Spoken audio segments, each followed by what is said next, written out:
Dr. Anirvan Chatterjee, you are a noted researcher, a data scientist.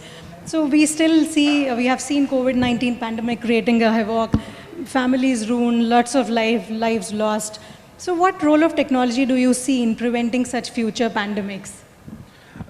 So I think Sir has already kind of laid out what was done, and I think what beautifully he said is it's easy to think that what was done during that period was a game changer, but it's more about what happened 20 years before that, and the nation was prepared for this.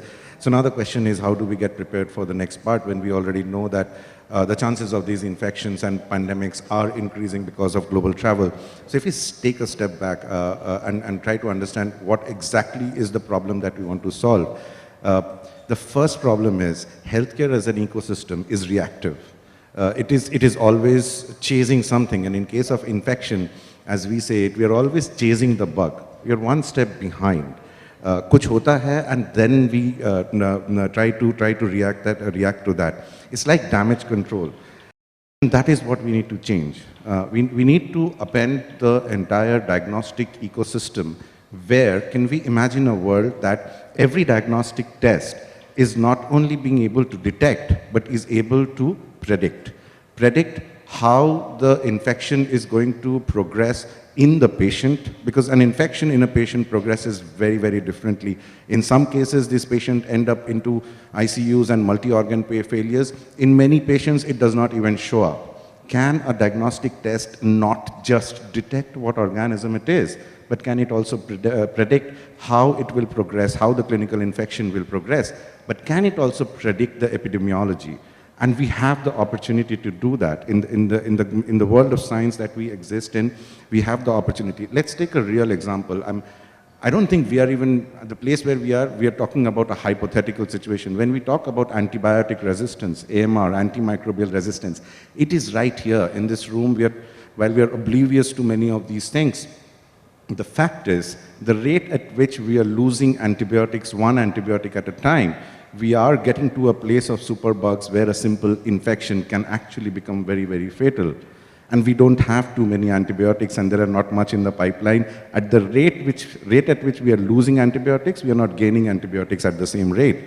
Now, if we want to start imagining a world where we can actually stop many of these outbreaks, some of the gains that we have made in COVID needs to be carried on. And specifically some of the things that Sir spoke about, genome sequencing. It is by far the world's greatest technology that we have seen in the past 20 years. The RT-PCRs that were created for COVID sequencing happened only when the virus was sequenced.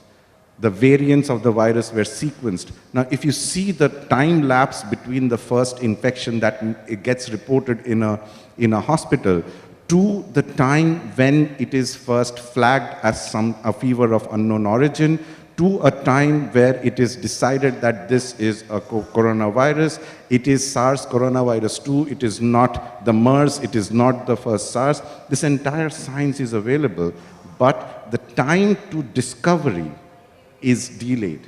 And that is what we can scale. Can we imagine a world where every infection is detected by genome sequencing?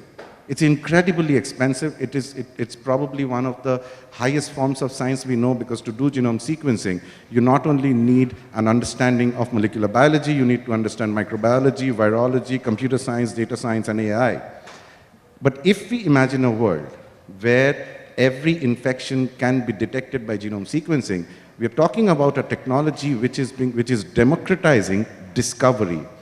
If we can democratize discovery beyond just detection of a pathogen that I know, we are enabling an ecosystem where all of these technologies which are already existing in say, the ICMR or the NCDC of the world, we are looking at a place where we have the ability to actually detect even before an outbreak happens.